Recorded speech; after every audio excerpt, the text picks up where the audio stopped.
గీతాంజలి అనేటువంటి పాప ఆత్మహత్య చేసుకున్నారు, ట్రోల్స్ తట్టుకోలేక అనేటువంటి వార్త వినడం జరిగింది. తదుపరి నాకు కొంచెం సహకారంగా ఉన్నటువంటి కామన్ లైబ్రరీ కౌన్సిల్స్లో కొంతమంది మిత్రుల్ని ఆ అమ్మాయి ఇంటికి పంపించడం జరిగింది. వారి భర్తతో సంభాషించే ప్రయత్నం చేయడం, స్థానిక పోలీస్ వారి దగ్గర నుంచి ఇన్ఫర్మేషన్ తీసుకోవడంతో పాటు స్థానికులతో వాళ్ళు కొంత ఇన్ఫర్మేషన్ తీసుకుని నాకు పాస్ ఆన్ చేయడం జరిగింది. ఐటీడీపీ చేయించిందా లేకపోతే వేరే పార్టీలకు సంబంధించిన కార్యకర్తలు విమర్శలు చేశారా, ఆ అమ్మాయి దానివల్లే చనిపోయారా, లేకపోతే ఏదో కొత్త విషయాలు కోణాలు తీసుకొచ్చే ప్రయత్నం చేస్తున్నారు. నేను రాజకీయాలు కాసేపు మాట్లాడను, కానీ ట్రోల్స్ జరిగిన మాట వాస్తవం.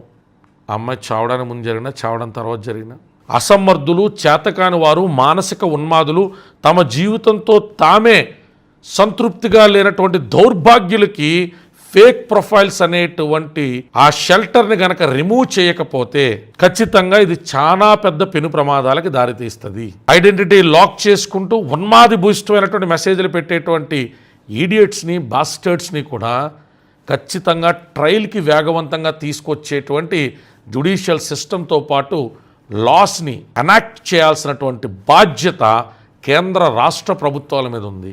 రానున్నదంతా సోషల్ మీడియా జమానాయే.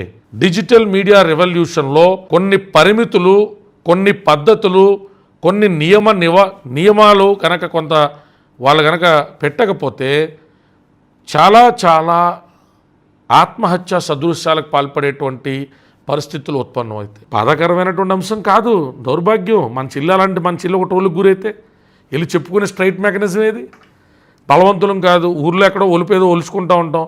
మన ఇంట్లో ఆడపలేదు జై జగన్ అంటారు, లేకపోతే మన ఇంట్లో ఆడపలేదు జై పవన్ అంటారు, మన ఇంట్లో ఆడపలేదు జై చంద్రబాబు అంటారు. ఎవరిని పరిస్థితికి మించి, స్థితికి మించి విమర్శలకు గురి చేసినా సామాన్యులు ఎక్కడికి వెళ్ళి చెప్పుకుంటారు? పోలీస్ స్టేషన్కి వెళ్తే మన పోలీస్ స్టేషన్లో ఉన్న మెకానిజం ఏది? మన సైబర్ క్రైమ్కి ఉన్నటువంటి ఎంపవర్మెంట్ ఎంత?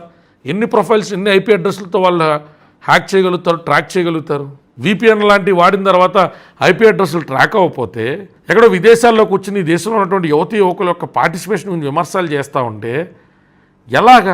దేశం కాపాడకపోతే, ధర్మం కాపాడకపోతే, న్యాయ వ్యవస్థలు కాపాడకపోతే సామాన్యుడు రేపు తెల్లారి నేను చూడడం ఎందుకు, అవమాన భారం మోయడం ఎందుకు అనుకున్న వాడికి ఊరటెక్కడ?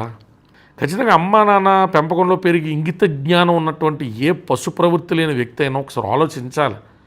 మళ్ళీ ఆ పశు ప్రవృత్తి ఎంత శాతం పెరుగుతున్నది, ఎందుకు పెరుగుతున్నది అనేటువంటి అంశం మరొకసారి ఆలోచన చేయండి. ఫేక్ ప్రొఫైల్స్తో మీరు చెప్పాలనుకున్న పాయింట్ ఏంటి? ఈ ఫేక్ ప్రొఫైల్స్ అవసరం ఎందుకు వస్తుంది? మగవాళ్ళు ఆడవాళ్ళ ప్రొఫైల్ పెట్టుకు బతకాల్సిన దౌర్భాగ్య స్థితి ఎందుకు వస్తుంది? నేను నా పలానా ఊరు, నా అభిప్రాయం ఇది, నేను పవన్ కళ్యాణ్కి ఎందుకు అందిస్తున్నా, నేను జగన్మోహన్ రెడ్డి ఎందుకు ఇస్తున్నా, నేను చంద్రబాబు నాయుడుకి ఎందుకు ఇస్తున్నా, నేను కేఏ పాల్కి ఎందుకు ఇస్తున్నాను, నేను జేడీ లక్ష్మణ్కి ఎందుకు ఇస్తున్నాను, మీకు నేను మీ ఐడియాలజీ బహిరంగంగా చెప్పలేను. మీ ఏం బతుకులు అని అడుగుతున్నాను నేను. చండాల బతుకులు మీ బతుకులు ఎందుకు పొలిటికల్ పార్టిసిపేషన్, మీ బతుకులు ఎందుకు పొలిటికల్ కామెంట్స్ అని అడుగుతున్నా.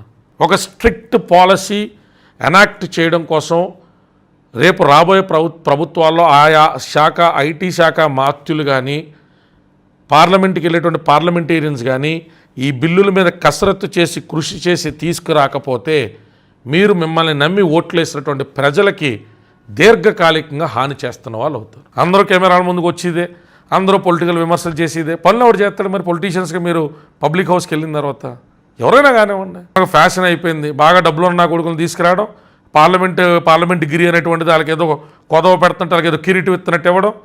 నా కొడుకులేమో ఉన్న అబ్బాయి పనులు చేసి తీసుకొచ్చిన డబ్బులేమో 50-100 కోట్లు ఖర్చు పెట్టడం, వాళ్ళు ఎంపీలు అవ్వడం, పార్లమెంట్కి వెళ్ళి పోజులు కొట్టడం, అమ్మాయిలతో మాట్లాడుకోవడం. బతుకులు చేడ. జై భీమ్, జై భారత్.